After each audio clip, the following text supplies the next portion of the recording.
And go ahead, Dr. Baker. Well, welcome to Archaeology of the Exodus, the last night. I am L.S. Baker Jr., and I'm pleased to be here at least one more time. I don't always get a chance to do this presentation because sometimes just for certain scenarios, it doesn't work out. So I'm happy to have been invited back. I'm happy to be able to do it. Tonight, we're going to be really addressing the question, is science compatible with faith? That's ultimately what we're going to be going. We'll also answer the question, at least we'll show you in the biblical text that seem to answer the question, why bad things happen to God's people. And in the process, maybe understand worship a bit better through what happened at Mount Sinai and what other parts of the Bible. I will start with a quote. The quote we're going to do tonight is actually written by a modern scholar, Bullock. To attempt to communicate is the risk being misunderstood. and that is probably something we all deal with even with our spouses, even with our children, in different parts of our lives. It certainly is true with the Bible, and it certainly is true with academics. But the fact that God took the time to attempt to communicate with us means that there must be something very important for us to understand in the Bible.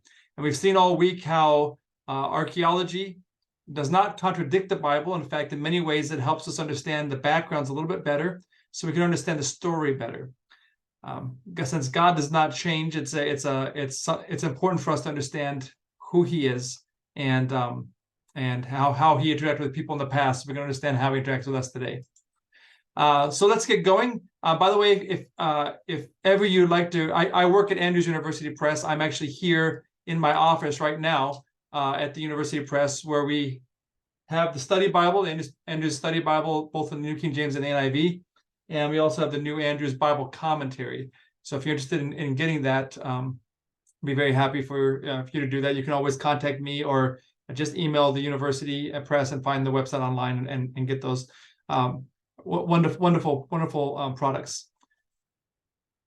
All right, so is science incompatible with faith? So in order to understand that, we're actually going to start with the Bible first tonight and do the archaeology second. So we're going to start actually with Mount Sinai, because I think it helps us understand very clearly the issue between science and faith. We're going to start actually with Ezekiel. That's not a typo. It's supposed to be Ezekiel. Ezekiel 20. It's amazing what is written in Ezekiel about the Exodus event. This is verses 7 and the first part of 8. Then this is God speaking. I said to them, each of you, this is God speaking. Each of you throw away the abominations which are before his eyes, and do not defile themselves with the idols of Egypt. I am the Lord your God. But they rebelled against me and would not obey me. They did not all cast away the abominations which are before their eyes, nor did they forsake the idols of Egypt. This actually took place at Mount Sinai. In other words, at Mount Sinai, even after all the plagues, after all the things that God had done in the route and through the Red Sea and all that, there were still many people who still had their Egyptian gods with them, and they did not forsake them, and that was a problem. And Ezekiel is making the point that this was God's people at Mount Sinai, and that God's people in His day went to Babylon because they brought back. They still, after all that time, would not get rid of the foreign gods. There's something appealing about the foreign gods. I think we need to understand that, because oftentimes when we talk about in our modern context, we talk about idol worship. We usually talk about watching TV and how we spend our time, but we're not really thinking about worship in the same way. I prefer to think about idol worship is how we imagine God to be. And do we allow God to be God and to break our concepts of who He is, or does He have to fit into the box we've created for Him? And I think this is much closer to the actual idolatry, because as you'll see tonight, why that is. So we'll start with Exodus 32, verse 1. Now, when the people saw that Moses delayed coming down from the mountain, the people gathered together to Aaron and said to him, "Come, make us gods that shall go before us. For as for this Moses, the man who brought us up out of the land of Egypt, we do not know what has become of him." This is a very important first verse, because he was on the mountain for 40 days. Previously to this, he had gone up and down a couple times and returned in the same day. This time he went up and didn't come down. And they didn't know what happened. They waited for him and waited for him, and days turned into weeks, and weeks turned into a month, and then more than a month, 40 days, more than a month. It's a week and a half past a month, and still no Moses. They couldn't see him delaying because they couldn't see him. At the same time, though, they considered it to be a delay. I like to point out, as Adventists, sometimes we consider Jesus' return in the second advent to be delayed, but we only consider it a delay because we can't see what he's actually doing in heaven. We really have no idea what it takes to prepare a place for us in heaven. We have no concept of what he's actually doing to do that. We just imagine why it's taking a long time, shouldn't have been back by now. But that's the same thing the people at Mount Sinai did, and it got them into trouble. And I think we'd be very wise to consider their situation and not let it happen to us by considering Jesus to be delayed. He's not delayed, because he's going to come right on time, and Moses came right on time. But notice here in the text what he says: "Come, let us make gods." This word "gods" is just a plural, Elohim, and it can be translated as God or gods. In fact, in the text, oftentimes this is the word God, our God of heaven. So in essence, they're saying, "Come, make us God that shall go before us." And then they misunderstand who brought them out of Egypt. They had this kind of false idea that it was Moses who was maybe in that senior position in his relationship with God, that he could tell God what to do. Remember, they came out of Egypt, and in coming out of Egypt, all the priests were in a position of presenting themselves as being that intermediary to the gods, and they could manipulate the gods. That's the problem with the Egyptian religion primarily, is they can manipulate what God should do. And Moses came to show that no, God is very much in control. But the people saw Moses as God, which is what God said they would, and Aaron as his prophet. And so they considered Moses to be in this kind of senior position. And so they considered Moses to be the one that brought him out of Egypt. And that's a dangerous situation to be in when you're looking at a man and following a man or a woman who follows God rather than following God directly. Well, Aaron says to them, continue reading, Aaron said to them, "Break off the golden earrings which are in the ears of your wives, your sons and your daughters, and bring them to me." So all the people broke off the golden earrings which were in their ears and brought them to Aaron. Let me show you what they mean, golden earrings. Actually, the Egyptians did not wear earrings until the Hyksos brought them in. Remember the second night, we talked about the great Hyksos War, the hippopotamus pool story?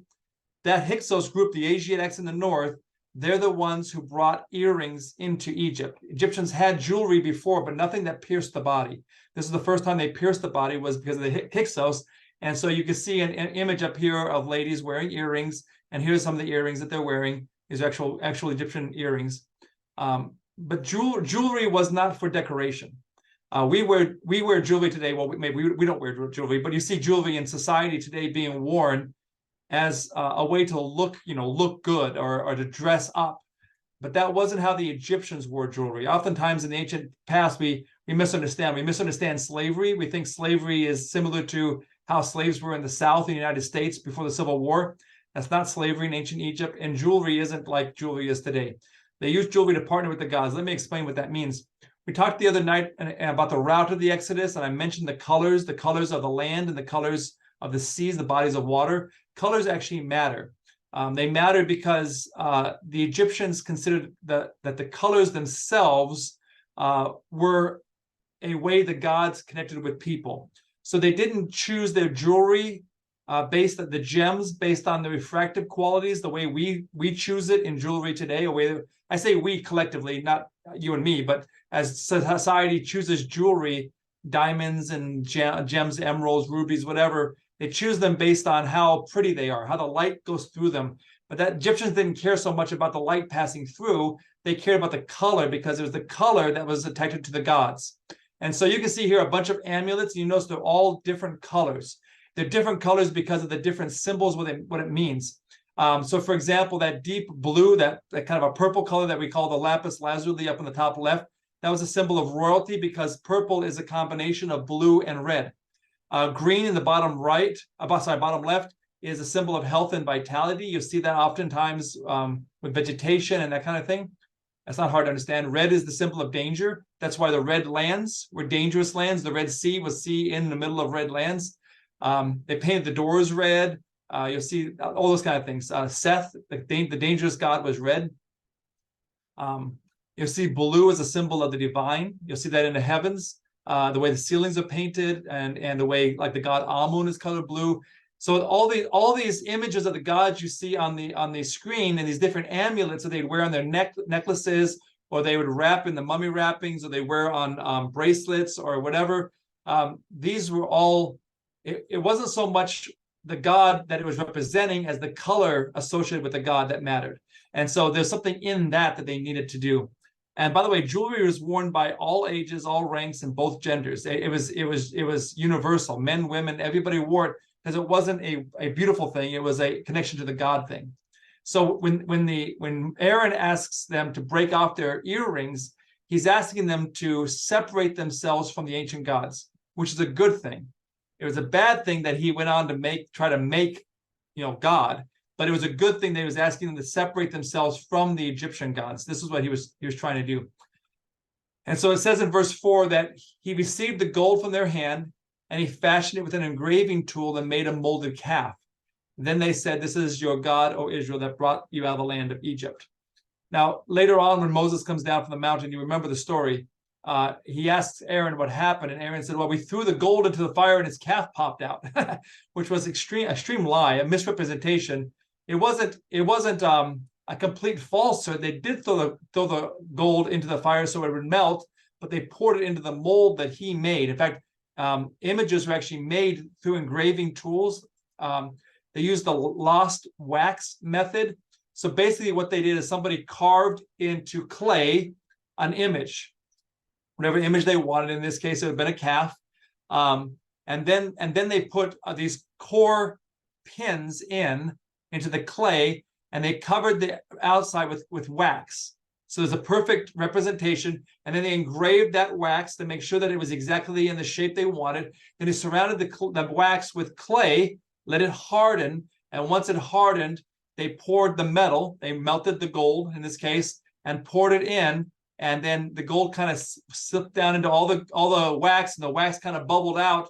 And then once it was cool, it broke the cast, and then you had the image in whatever metal you wanted to use. In this case, it was gold. So he wasn't lying in that he said the gold came in and a calf came out, but what he misrepresented was his act in actually doing the carving, the engraving to make the molded calf. He actually did that. I don't know if he had maybe some skills doing that back in Egypt, or why it was that he was the one who did it.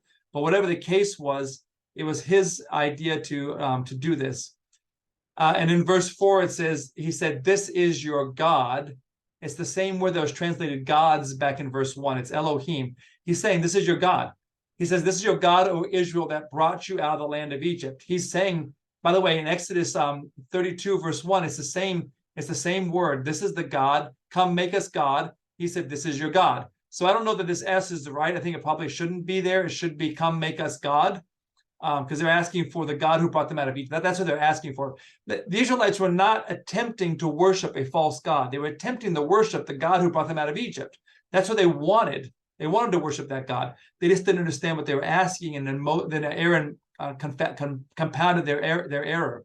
In fact, if we compare what Aaron said with Exodus 20, verse 2, the Ten Commandments, what God spoke, he said, "I am the Lord your God who brought you out of the land of Egypt. I am the Elohim who brought you out of Egypt." And he said, "This is your Elohim that brought you out of the land of Egypt." He's talking about the God of heaven. But just to make sure we understand, he's talking about the God of heaven. In verse 5, he actually uses the name of God. He says, so when Aaron saw it, this is the golden calf, he built an altar before it, and Aaron made a proclamation and said, "Tomorrow is a feast to the Lord." That's the name of God, Yahweh. Then he rose. I'm going to pronounce it Yahweh. It may not have been pronounced Yahweh. Then they rose early the next day, offered burnt offerings, and brought peace offerings. And the people sat down to eat and drink and rose up to play. So what they're basically saying is, tomorrow is a feast to the Lord, Yahweh.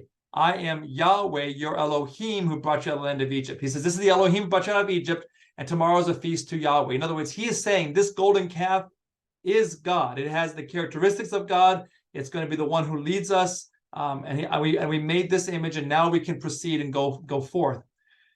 To understand exactly what they were doing, I'm going to go back to that word play at the very end of verse 6. That word play is probably, it doesn't mean, what the word play means in you or my mind. It's actually used 3 other times before this, and I want to show you all 3 times. So here's the time that's rose up to play here in Exodus 32. There's the actual word itself. It actually, when in Genesis 21, when Sarah saw the son of Hagar, which is Ishmael, the Egyptian, scoffing, the New King James says, uses the same word. It actually means to amuse oneself with.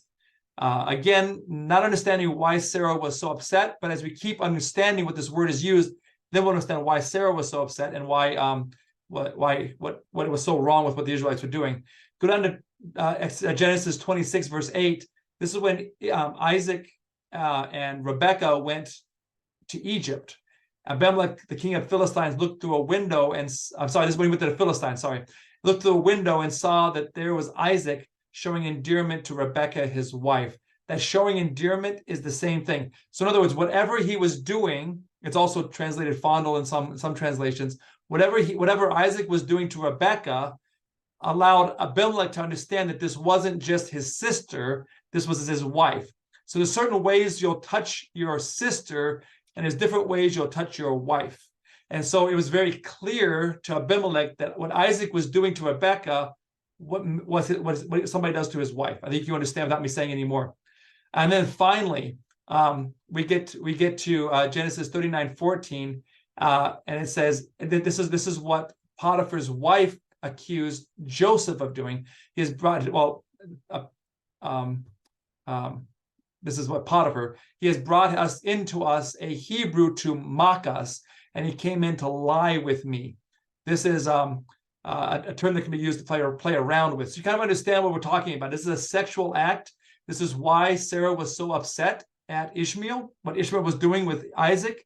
It's why he was so upset. It's why Abimelech knew what Isaac was doing to Rebekah was appropriate for a wife and a husband to do, but not for a brother and sister. And also what she was accusing Joseph of doing to her. This is the same thing the Israelites are doing at Mount Sinai. I think I've said enough about that. I think everybody gets the idea of what this word actually means. And then verses 7 and 8. And the Lord said to Moses, go get down, for the people to whom you brought out of the land of Egypt have corrupted themselves. They have turned aside quickly out of the way which I commanded them. They have made themselves a molded calf and have worshipped it and sacrificed to it and said, this is again, this word Elohim, O Israel, that brought you out of the land of Egypt. Who brought them out of Egypt? I'm sure everyone here knows that God is the one who brought them out of Egypt, not Moses. And yet God says to Moses, who you brought out of Egypt. What was he doing with Moses there? It was, we know the story. It's not a new story to any of us tonight, probably. He was testing Moses, and Moses said, Moses was very upset at this. Of course, Moses eventually would come back and say to God in chapter 34, I'm not going anywhere without you. You need to lead us. From this chapter all the way through 34, he said that. And so this kind of goes back to the 10 commandments. To the commandments, I am the Lord your God who brought you out of the land of Egypt, out of the house of bondage. You shall have no other gods before me. They broke that one, obviously. You shall not make for yourself a carved image of any likeness under the heaven above, or that is earth beneath, or that is no water under the earth. You shall not bow down to them nor serve them. For I am the Lord your God. I am a jealous God, visiting iniquity on fathers upon their children to the 3rd and 4th generation, to those who hate me, but showing mercy to thousands, those who love me and keep my commandments. The act of worshiping this calf, the actual act of making a calf and calling it God, was an act of hating God. And so he said, don't do this, because that means you hate me. If you obey my commandments, it means you love me. And so they were breaking these commandments, and probably because they didn't understand completely what they were doing, but still it was extremely offensive, obviously. Moses turned and went down from the mountain, and 2 tables of testimony were in his hands. The tablets written on both sides, on the one side and on the other, were written. And when Joshua heard the noise of the people as they shouted, he said to Moses, there's a noise of war in the camp. But he said, it's not the noise of the shout of victory, or noise of the cry of defeat, but the sound of singing I hear. We're going to come back to what this means, but I just want you to keep in your mind as we talk about what the golden calf was from an archaeological perspective. I want you to think in your minds, what does it mean that the people were shouting and making a noise, and it sounded as if there was a battle going on. So you imagine the shrieks that go on in a battle as people are getting cut or injured or even killed, the shrieks that are happening, the noise of clanking of metal that you would hear. There's kind of a dull roar. That's what it was. That's what it sounded like. Yet Moses said it was a sound of singing. We'll come back to what that means here in a second. And then finally, verse 19. So it was when they came near the camp that they saw the calf and the dancing. Something about dancing that's going on, that's involved with this play that we talked about earlier, the word play. So Moses' anger became hot, and he cast the tablets out of his hand and broke them at the foot of the mountain. Now the people were not, he wasn't upset so much at the dancing, although we would maybe draw that conclusion as an Adventist community, but he was upset about what the dancing meant. So let me explain to you why Moses was so upset.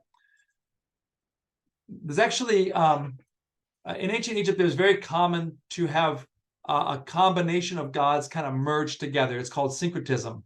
It's the combination of different forms or beliefs or practices, the fusion of two or more originally different inflectional forms. In other words, when you have the gods Amun and the god Ra, and you put them together, you have Amun Ra.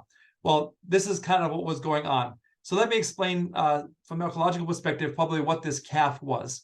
The golden calf, they were in Sinai, and Hathor is a goddess that was a nurturing goddess. Remember, they didn't have the manna until they actually came into the Sinai Peninsula. She's the mother goddess.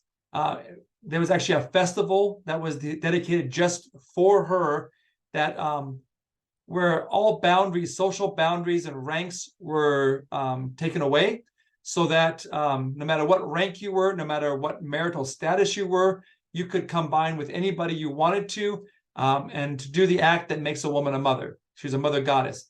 This is what it meant to rise up to play. And to worship her, there was actually priestesses that would move among the crowds, and they would strip off their clothes and they would dance provocatively and they would shriek. That's probably the sound that Joshua heard that Moses thought was singing. And they would shake these metal rattles called sistra. I'll show you some pictures of some more in a minute. That is metal clanking sound as the people kind of made up this dull roar. Hatshepsut actually is the one who was a big patron, but Hathor is not a minor goddess. More temples are in ancient Egypt of Hathor than any other female deity in ancient Egypt. She was the most beloved goddess, and primarily because of what Hatshepsut did. Remember, we suggested maybe Hatshepsut was the mother of Moses. So Moses would have been around these festivals. I'm not saying he participated in them. I think he very much did not participate in them, but I think she would have wanted him to, and I think that's one of the things that he had to resist. I don't think we really understand what Moses had to go through and as he was becoming a young man with all the young man's hormones and things, and to stay true to God in this environment. I think we really need to understand what Moses had to resist to stay true to God. It was remarkable. Moses was a man of high character, even though he made some bad judgments in killing the Egyptian and other things, became very humble, the meekest man on all the face of the earth, by the way. He wrote those own words for himself. But this is a temple. On the left picture here is actually a picture of Hathor on columns. Sorry, there's the pillars at the temple of Hatshepsut.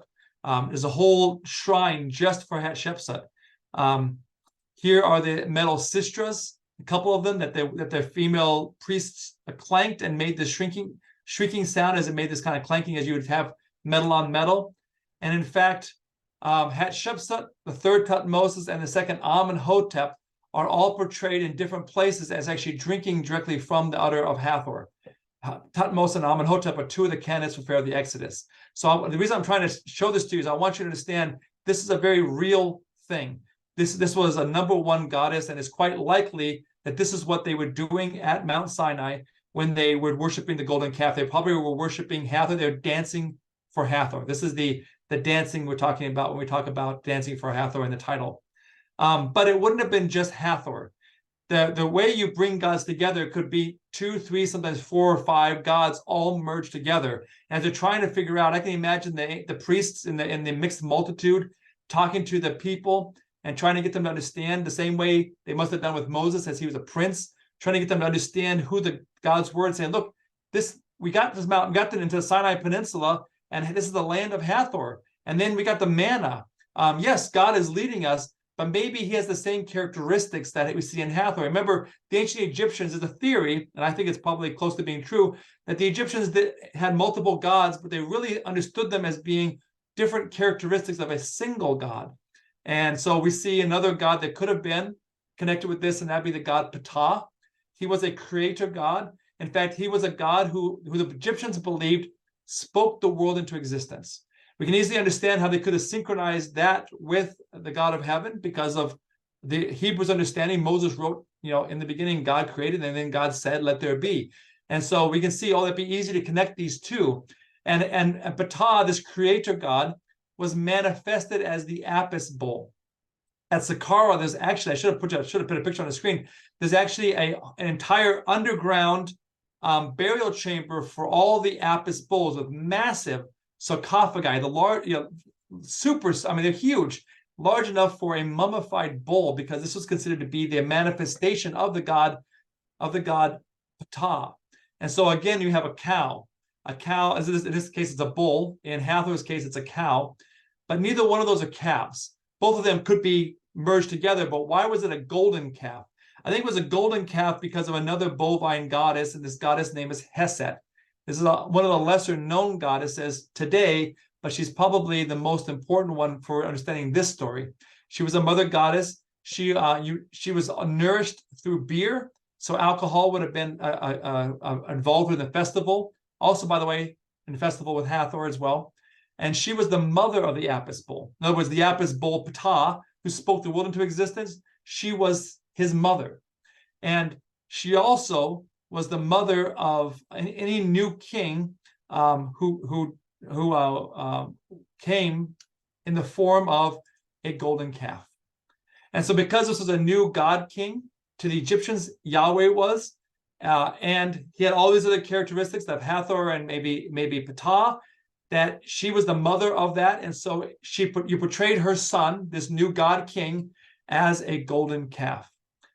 It's almost certain that this is what the Hebrews were doing. This is what they understood in their minds that they were doing. They were worshiping the God of heaven. They were trying to honor him. But it's not an honor to God to merge God with anything other than what he says. Thus says the Lord, and that's it. And that's why it's so important among the Adventist community. We understand in some other Christian faiths, but the Adventist community makes a big distinction about why it's so important to take the Bible and the Bible only. We can't take other things. These things can help us understand the Bible, but the Bible ultimately is the bottom line for it, because that is who God is.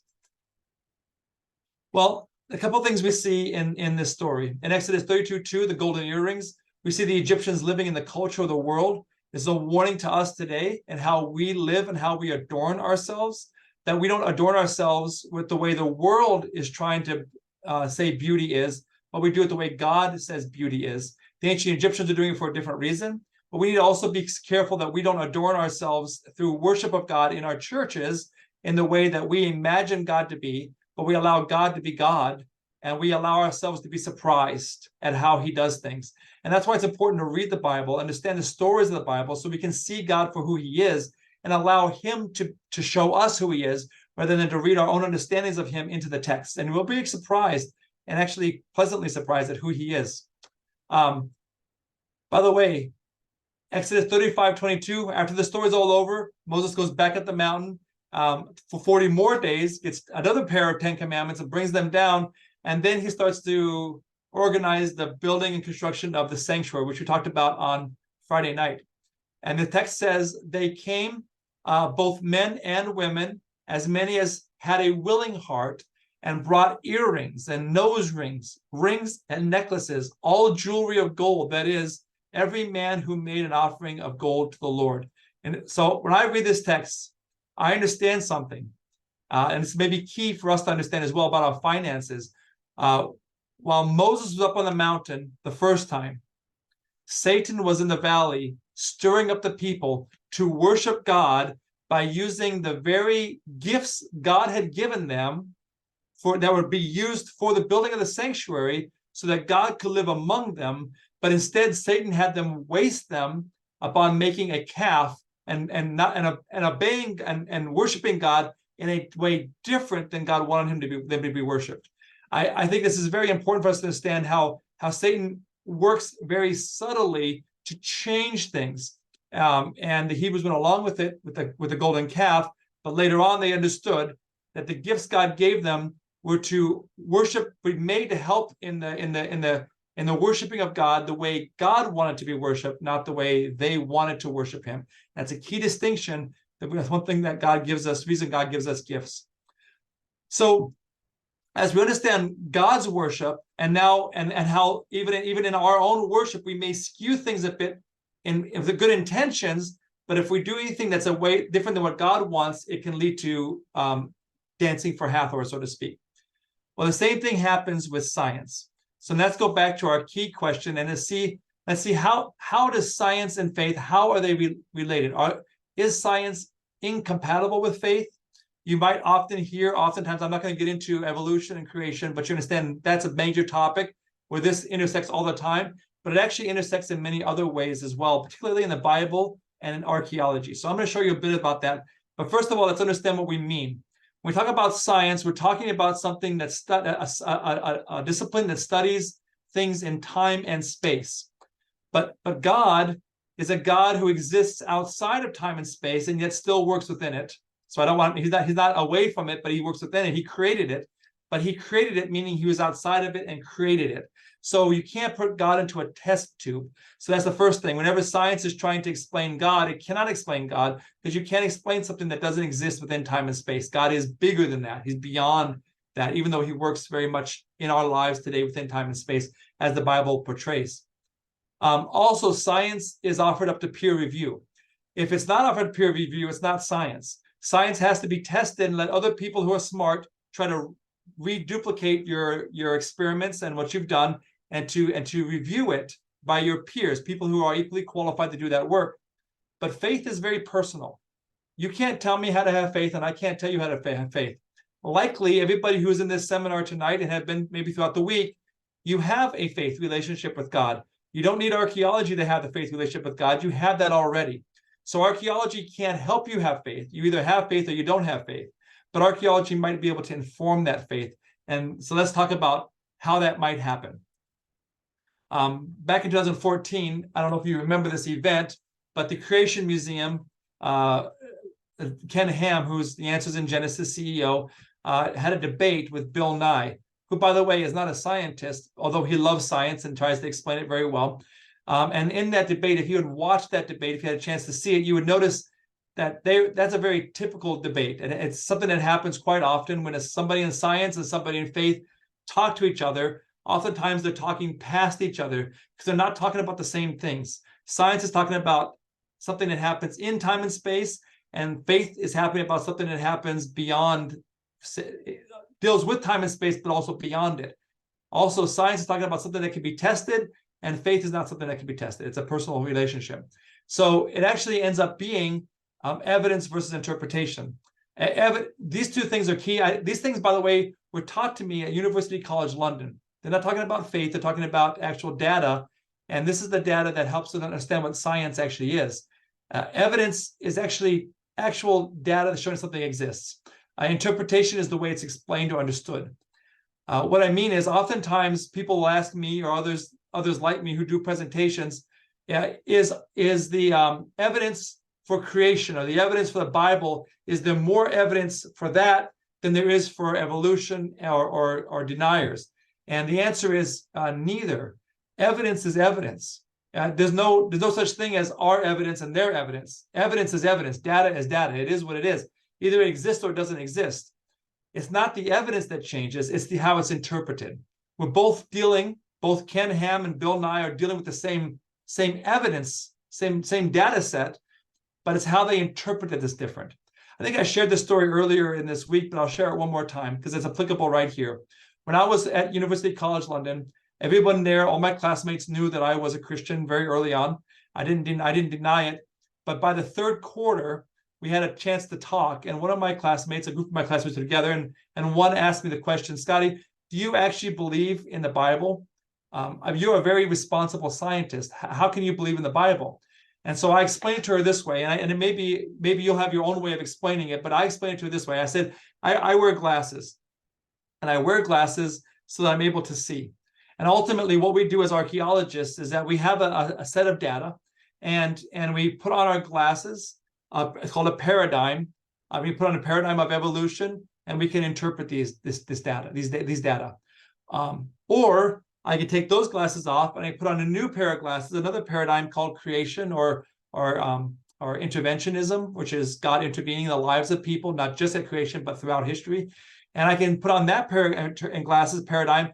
And as long as the data is still are still viable, then there's no reason to deny anything to do with the Bible. And I have discovered that in the Bible, the data that I found in science and has been found throughout history, it's all compatible with the Bible. What it means is, the bottom line is, there was not a single piece of evidence anywhere that denies the Bible. There's only interpretations that do. And so what we end up happening when you have somebody who comes and presents to you biblical archaeology, there's always a problem. Typically, it's a problem is that it requires somebody who's trained in both biblical studies and someone who's trained in archaeology. And usually, an archaeologist is not trained in biblical studies, they're trained in archaeology, they're a scientist. Or a biblical scholar is trained in biblical studies, but they're not trained in archaeology. So they don't understand how to work with the data set. And so what ends up happening is you have one archaeologist who has archaeological data, and then you have a biblical scholar who has biblical data, and they try to put them together. With the biblical scholar interpreting the biblical data, and you end up with problems because they're not talking about the same things. I happen to be one of the people who has a degree in biblical studies. I have an MDiv, Master's in Divinity from Managed University, and I have a Master's in Egyptian Archaeology from University College London. I have a Master's in both of them, and I put them together for my PhD. So I'm one of the people who are able to do this, and there's a few others that are as well, but most aren't. And so that's why you end up with ideas that maybe Ramses is Pharaoh of the Exodus or something like that. That they made, or evolution actually is possible, other things like that, or maybe it's possible with creation, but it's not, because they're taking that thing. And I'll show you one example of this. This is an example back of Jericho. Kathleen Kenyon, who by the way was a fantastic archaeologist, she didn't believe in the Bible, but she was a fantastic archaeologist. She excavated at Jericho, and this is a cross section of her work. If you go to Jericho today and you walk up to the very top, you'll see a very deep trench. She had that trench cut. And then she looked at the bulk, which you're looking at as the bulk. You go inside the trench, and we're looking at the side wall, and we're seeing all the different layers. And she's done a fantastic job of outlining all the different layers. This is a modern layer. There's a pit that's been dug here into another layer here, and all this. And there's some walls here, some bricks. You can see the bricks. Some other parts down here, other parts here. There's a retaining wall here. Different parts of the stone. So anyway, you see different things there. And she did a cross section, and she did not find any pottery that she thought she would find. And so she said the walls at Jericho did not fall down. It was not even occupied at the time of the Exodus. She said that because she thought the Exodus was at the time of Ramses, and Jericho was not occupied at the time of Ramses. And so that's very clear. It wasn't. And so she said that didn't happen.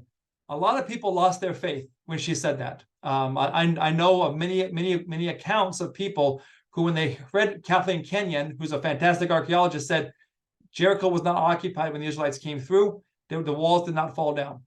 Well, there's a problem. Kathleen Kenyon was dating the Exodus to the time of Ramses, and as you've seen in this series, the Bible actually puts the Exodus back earlier in the 18th dynasty, not the 19th dynasty.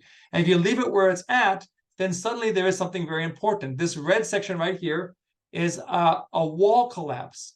It turns out that in around 1400 BC, Jericho had double walls. This is a picture of it. Mud brick walls, 6 feet high, and 20 feet high and 6 feet thick. And two of them, so that a person down here with the stones would not be able to batter this in because it's all dirt behind it. You can't knock it down.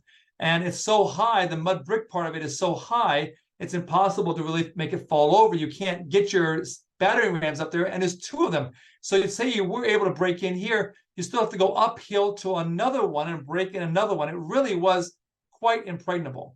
But these walls did fall down. In fact, they fell outwards. And right here, you can see them. They fell outwards. All this brick that used to be here fell down outwards. And so it became like a ramp so that the Israelites could actually go up into the city, easily up into the city, because the walls fell down outwards. And so there actually is evidence if you put the Exodus story where the Bible tells you to put it. Oh, and by the way, there's one section of this mud brick wall that did not fall down. That's by the gate. Likely where Rahab lived, according to the Bible story. We don't have evidence that's where Rahab lived, but that's the only part of the wall that didn't fall down.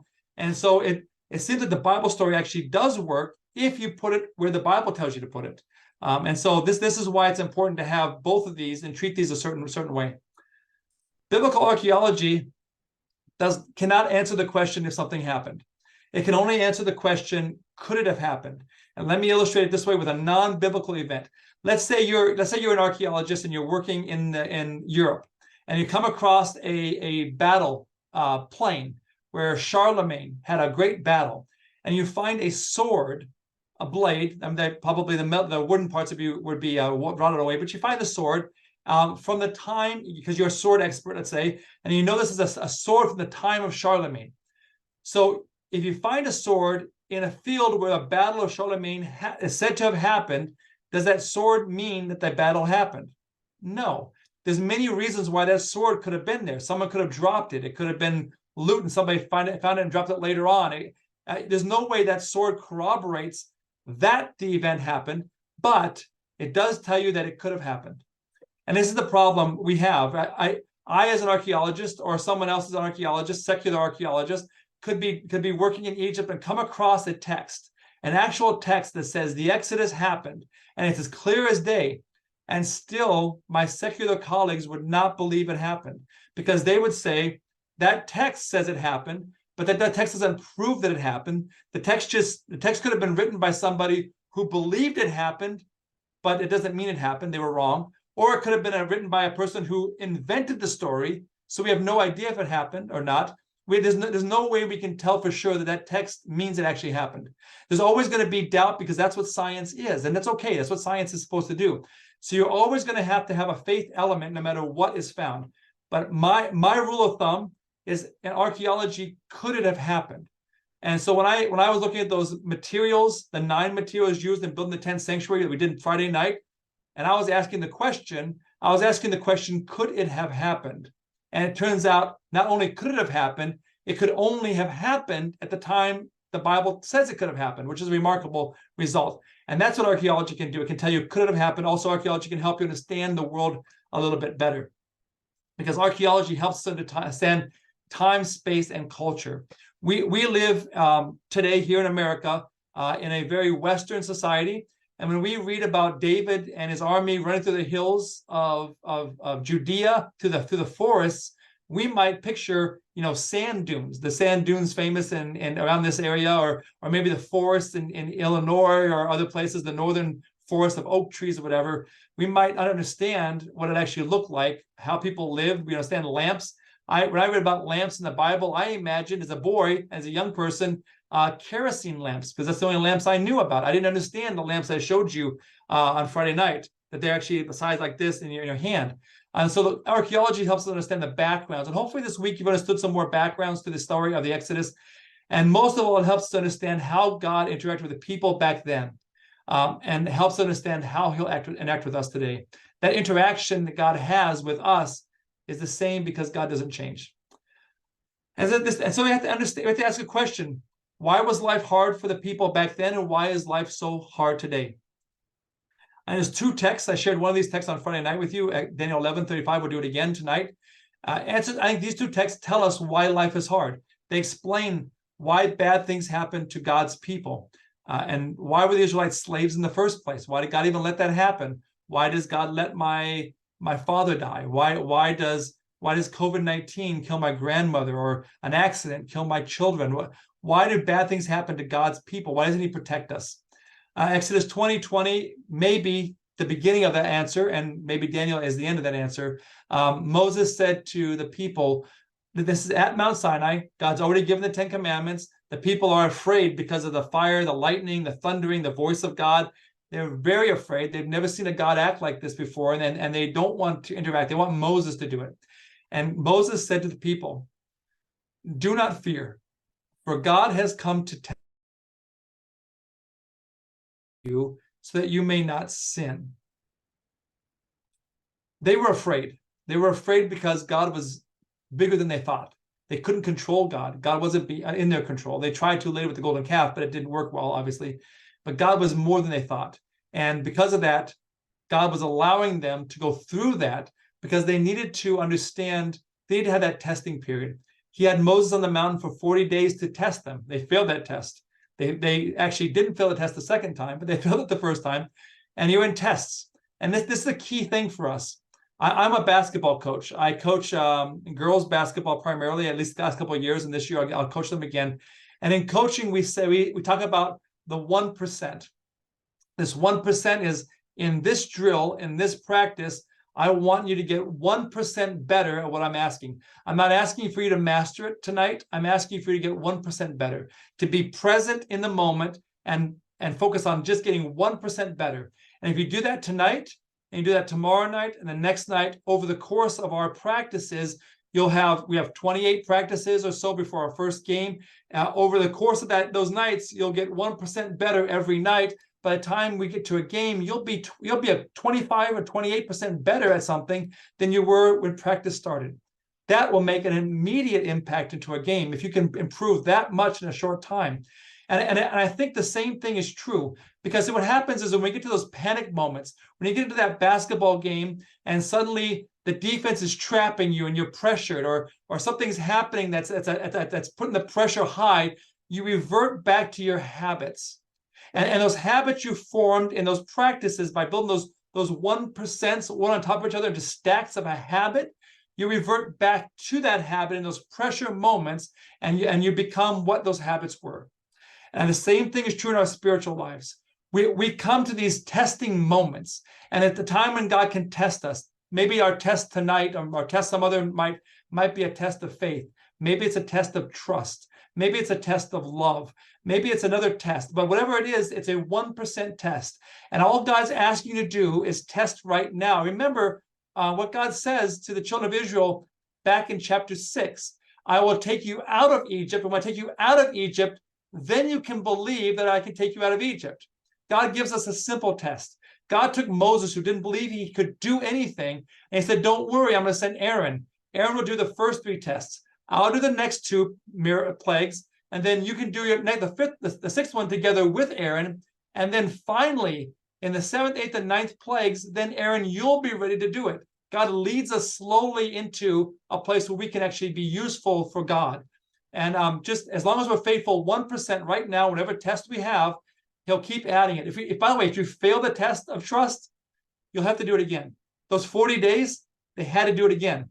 Another 40 days, because they had to pass that faith. The faith, and that test actually was a test of patience. They had to pass that test. And once they passed it, they could then move on. And that's forming a stack of habits that can come in useful later on. He says right here, that his fear may be before you, that you have a relationship with God. Why the test? So that you may not sin. Daniel also talks about this. We mentioned this on Friday night. This is in chapter 11. We usually skip over chapter 11 of Daniel because it's so hard to understand. But here we have God very clearly telling why God's people fall. During this period of the Little Horn War, that 1260-year period where the Middle Ages, where God's people were persecuted. Why did God allow that to happen? He tells us why in chapter 11, verse 35. He says, and some of those with understanding, those are the people who are teaching others, as we in verse 34 and 33, that tell us that these are God's people. Some of those with understanding shall fall. Why? Why would God let his people fall? To refine them, to purify them, and to make them white. I had a teacher, Pastor Arden Purdon, at the College of Theology at Andrews University. I have University of the Philippines when I was an undergrad student in the Philippines. And he used to say he used to pray. He taught church history. He said, I used to pray for persecution in the church. And we as students were like, why would you pray for persecution in the church? And he said, because as a church historian, whenever there was persecution in the church purified. It's something about trials that purify you. If you remember when the lockdowns happened for COVID-19, the kind of fear that came into our lives, were you closer to God at that moment or further away? I'm going to guess you were closer to God at that moment because of the uncertainty in life. Why does God allow trials in your life? To refine us, to purify us, and to make us wise. Why? Because of the time of the end. Because there's still for appointed time. There's going to come a time of the end. And you and I, by the way, are living in that time. We're at the very end of the time of the end. The end of time is coming. In fact, it may happen within 2 years or maybe 20 years, but whether it's 2 years or 20 years, it doesn't matter. It's coming probably within our lifetime. Jesus is probably coming. And you can see the world collapsing around us, the morals of the world around us collapsing. And we wonder, why is this happening? We are being tested right now, trained, because when that time comes, when everything collapses, are you going to be one of those that is faithful to God, or are you going to be one that's going to be fooled by Satan's impersonation at the end of time and go along and miss it, having lived your entire life for God and then miss it at the end? Ellen White warns us to fortify our minds with the truths of the Bible. If we're not fortifying our minds with the truths of the Bible, we will fall at the end of time, she says. That's why it's so important. I'm so happy you're doing what you're doing in this church district, taking time to study the Bible together, take a trip to the Middle East together, to understand the Bible stories better. This is what all of God's people should be doing, and I commend you very much for it. To answer the question, why is life so hard? I think it's to prepare us for the end of time, prepare us right now, those testing moments that God is giving us so that we can be closer to him. Let's review the whole week now. Let's look back through the whole week and see how this kind of goes all together. In the first night, we talked about the pyramids and talked about the different time periods that happen in the Bible. Well, it turns out that the Bible tells us of time periods that seem to work very well. I believe Joseph came into Egypt in the second intermediate period. I believe that because there were not chariots in Egypt until the second intermediate period, and the Bible says Joseph rode in chariots. Talks about horses also, not in Egypt till the second intermediate period. Talks about them coming out in their new kingdom, primarily in the 18th dynasty. I think the early Exodus is the right one. I think this middle position is the right position. Although I have friends in other positions, I presented it this week. I hope you understand why I think this is the right way.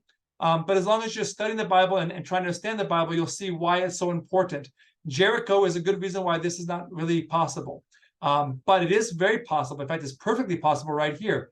Joseph is perfect here, but he's not really perfect here. So I think it kind of helps us understand a little bit to understand those things.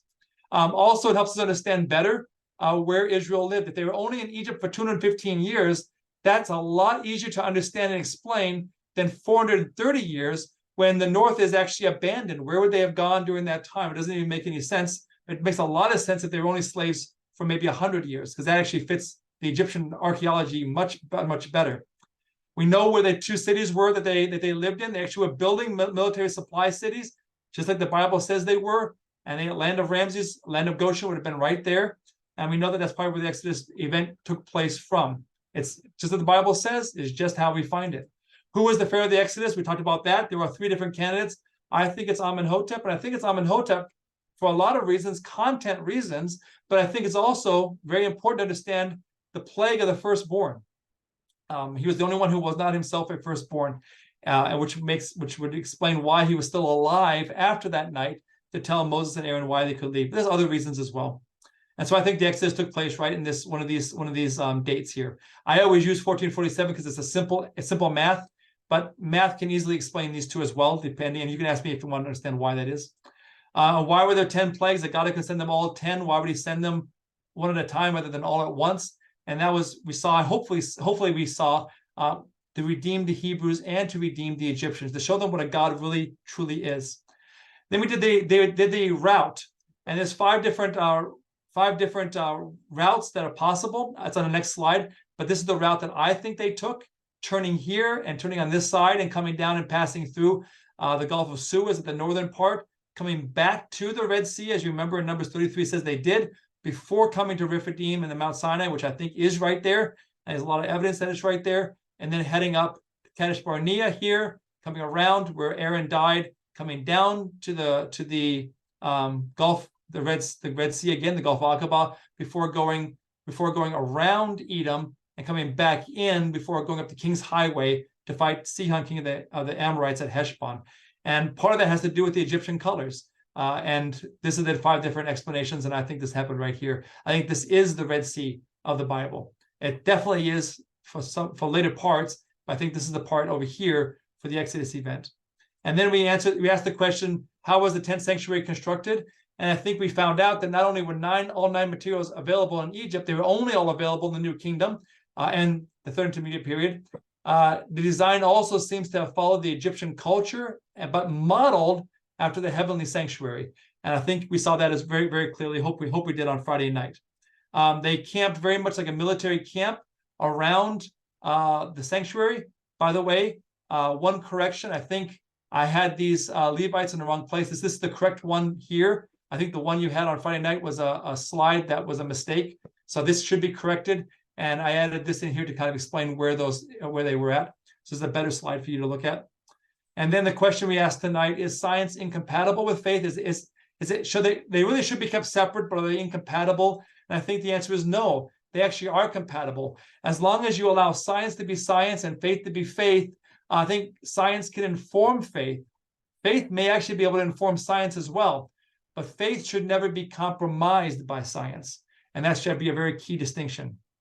And finally, the Israelites were supposed to be worshiping the God who brought them out of Egypt. God has a right to be worshipped the way he wants to be worshipped. We see that with Cain and Abel's story. That is the primary point of the Cain and Abel story. Abel worshipped how God wanted to be worshipped, and Cain worshipped how he wanted to be worshipped. But worship is not about our preferences. Worship is about God's preferences. If we're going to truly let God be God, we allow him to be worshipped the way he wants to be worshipped. We talk a lot about the day of worship, and it's so important that we worship God on the day he wants to be worshipped. He tells us exactly what day that is. And it doesn't matter how we explain Sunday or Friday or any other day we might want to worship God. God asks us to worship, particularly on the seventh day Sabbath. It's not negotiable. He's asking for that, the day of worship. If we worship on any other day, we're dancing for Hathor. If we worship in any other way of worship, we're dancing for Hathor. God asks us to worship him exactly a certain way. And Numbers 15 explains that very well. And also, God doesn't change. Hebrews 13:8 says, God is the same today, tomorrow, and forever. The same God that was there with the Israelites leading them out of the wilderness, out of Egypt, is the same God that leads us today. And if we allow God to be God, he can lead us today. He wants to lead us today. He has the right to be worshipped, how he tells us to worship him. And if we do, we by definition of the second commandment, if we worship him the way he wants, we are by definition loving God. That's what Jesus said. If you love me, keep my commandments. And so I think if we want to worship God and don't want to dance for Hathor, to synchronize our own preferences with God's worship and actually worship God the way he wants to be worshiped, then we will find that relationship to be very, very strong. So what now? Well, I think that what now is what this means. So you're gonna leave this presentation, these 7 nights together, and how you apply this to your life matters. You can leave now and go and live your life the same way you lived before these seven nights, or hopefully there's something in these 7 nights that touched your heart and will enrich your relationship with God and help that to be a much stronger one. So when he returns, you'll be able to go with him. But until that time comes, help you to be a fantastic ambassador for him and finish the gospel commission. So Pastor, I want to thank you for letting me come and share these things. I hope this seminar really did help you a lot, especially as you go into Egypt. And if you have any questions, even when you're in Egypt, just give me a text or send me an email. I'll try to answer them the best I can, even while you're sorry. Thank you so much. So again, this will be the last time we will meet Dr. Baker. And if any of you have anything you want to say, this would be a good time for you to say it. We'll start with questions first, though, and see if there's any questions on today's presentation. Just go ahead and either unmute yourself or put your raising hand. And if you're not familiar with that emoji, then just unmute yourself, and I'll try to look at I'll try to look at the screen and see who is having questions. I know for me, my question is, I'm beginning to understand what this syncretism that you're talking about and how that seems to be Israel's problem throughout. because it seems like they were worshiping Jehovah. They had a temple. When they had high places, that's what the Old Testament was looking into. That's more Canaanite gods, though, than Egyptian gods, right? Right. And I was wondering, though, with this syncretism, because with the golden calf, it seems to me, I just, this question is more clarification than anything. It seems to me that the golden calf was a combination of three different gods. I got to look it up first because I didn't. I took pictures. I can't really remember all those gods, but they seem to combine it. And this is the first time I even put together that that's Elohim for them.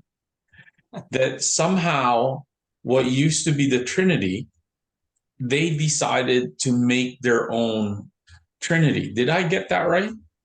Yeah, very, very much so. In fact, the ancient Egyptians worshipped Trinity. So I'm working at Karnak, and the gods of Karnak are Amun, he's the father, Mut is the mother, and Khonsu is the son. I don't know if anybody here is familiar with Disney Plus. It may be better if you don't, but if you do, there's a show on there called Moon Knight. The kids all know about this, and the god that they have there is Khonsu. So the kids will understand who Khonsu is. He's also a moon god, but so it's the father, the son, the father, the wife, and the son. And they oftentimes worship they call them we call them triad in Egyptian archaeology, but the Bible has it as a trinity, and understood differently than the Egyptians did, but still it's three. And I think Satan very, very much was polluting the ancient world, trying to get them to worship God. I think if you start from the Tower of Babel and move outwards, forward in time, you can see how very early on they had very much heavenly concepts. I find in ancient Egypt, when I study ancient Egyptian religion, and I studied a lot because of teaching young people and other people in church and things, their ancient religion is not far off of ours. It's off nuanced different ways, but those nuances is so different as to create what you see as being a completely wrong religion. And obviously it's obviously wrong with all the gods and the images, and really wrong. Yet when you dig into what it all means, it's so close. And that's why I think it's so dangerous for us, because if we understand how being very, very close to truth, but maybe 1% wrong, it's still wrong, but it may look very, very right. And that's why it's important for us to know exactly what the Bible says and to follow it. And I think this is what happened. You're exactly right. So I think in Canaan, what happened is they got to Canaan, and the gods around them, God said very careful, destroy these people, have nothing to do with them. Don't even ask about their gods. In Deuteronomy, he says, don't even ask about their gods. Don't inquire about them, because if you do, you're going to end up worshiping them. It's going to be curious to you, and you're going to want to start worshiping them. Be very, very careful. And of course, we know they didn't. They started to, but I think even then, they were still meaning to worship God. They were just meaning to worship God the way the Canaanites were. And so I really wonder about the mega church model in Christianity. I wonder really about some other models. Of course, the Catholic model with the big high church, it becomes very, very traditional and symbolic. Traditions are fantastic, by the way. I think we should have more in church in our Adventist churches, but they have to have meaning. We actually had a book. I don't have it here. Andrews University Press published a book called "Sing a New Song" by Raymond Holmes. It's out of print now, but he was a professor in the seminary, and his big thing was Adventist worship is not wrong. It's just that we don't know why we do what we do. And so he encouraged us in our worship in our churches, when we stand up, to tell people why we're standing up, to kneel down. Why are we kneeling down right now? What's the difference, and why does it matter? When we come forward to give offering or to collect offering, what's the meaning of it? Just let people understand why we're doing what we're doing, so they understand the meanings of it. Otherwise, it becomes too ritualistic. So anyway, my point is, Christianity can be very much have this problem if we don't stay focused just on what God wants. But I think the Israelites are meant to worship God. Yes. That's great. That's great. Anybody else have any other questions? All right. Well, if there, Pam is unmuted. oh, yeah, sometimes I Okay. don't know if okay. Maybe not. Okay. Anybody want to say anything to Dr. Baker before we close with prayer?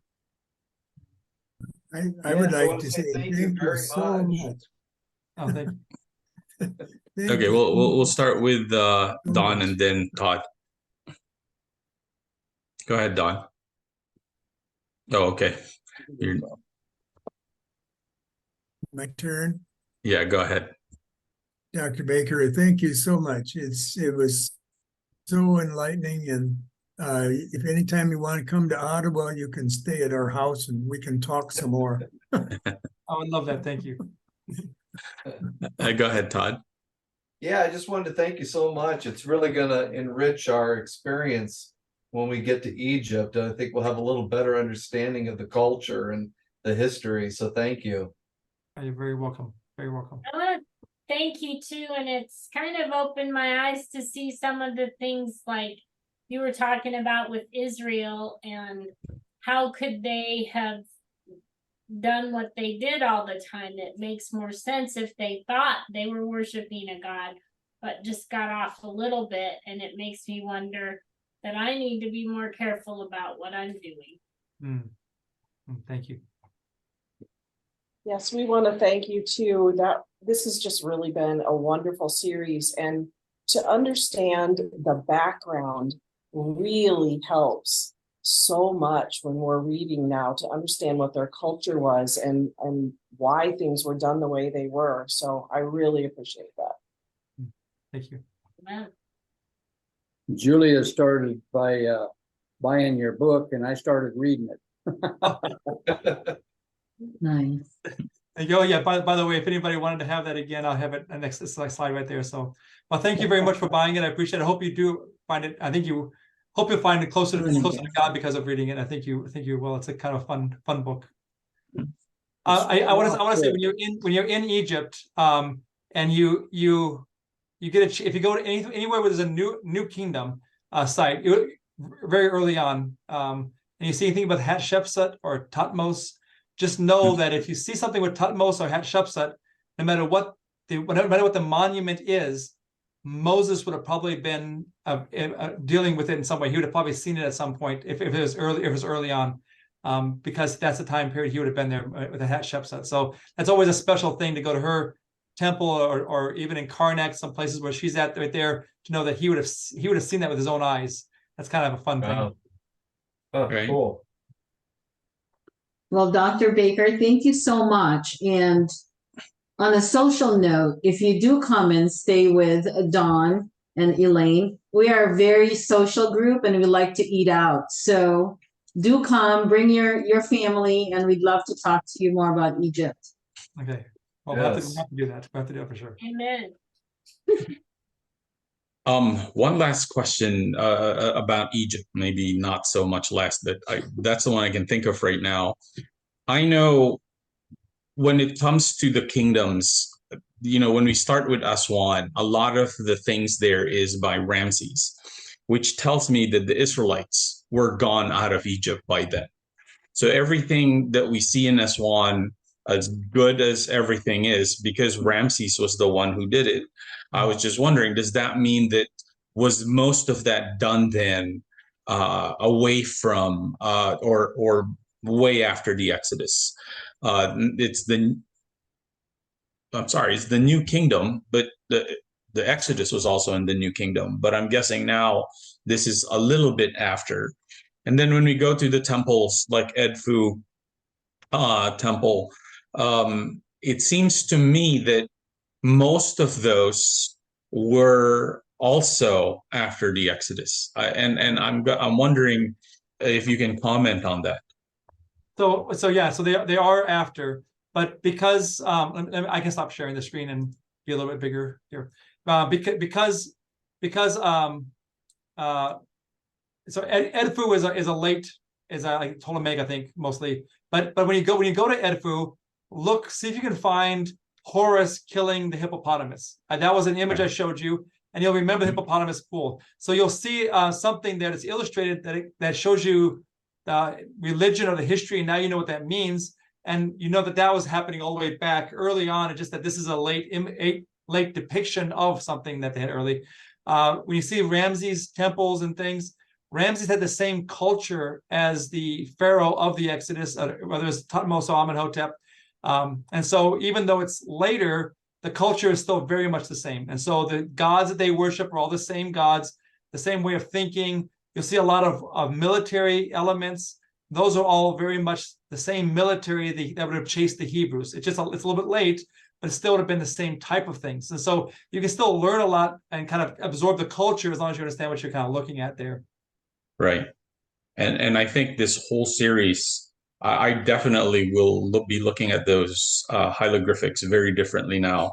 Because even with the bull god, I thought that was Baal for a while there, and they called it differently. But it's so much easier to connect now. I gotta listen to your presentation again, but for the most part, I think those are one of the things that I will be looking for.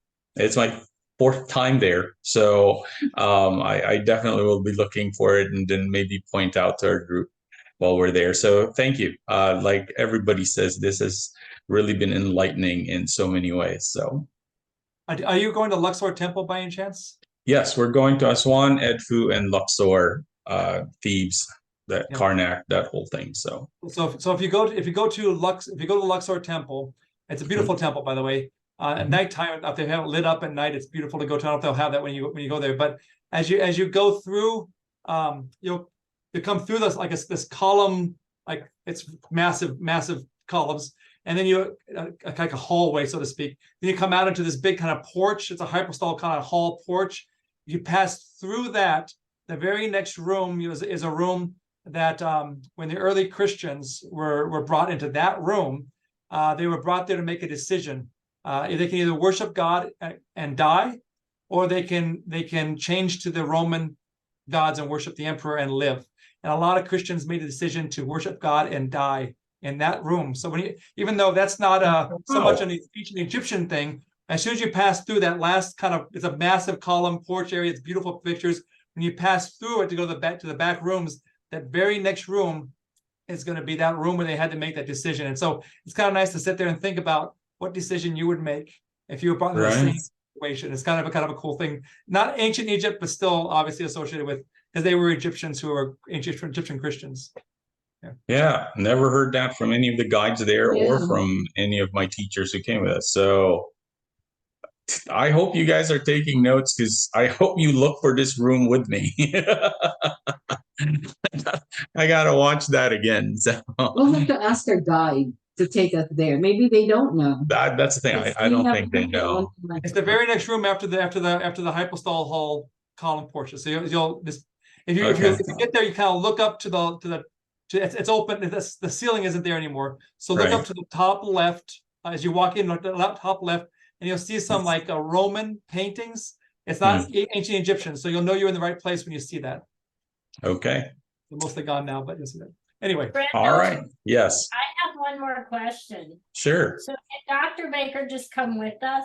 I know, right? I think he was just there. I'd love to. If you have any questions, even if on the trip, just send me an email or something, and I'll see if I can respond right away, because I know you only be in places for a short time, but I can at least let you know if I can help. You might be sorry. Thank you. Again, thank you so much. All right. I'm going to stop the recording.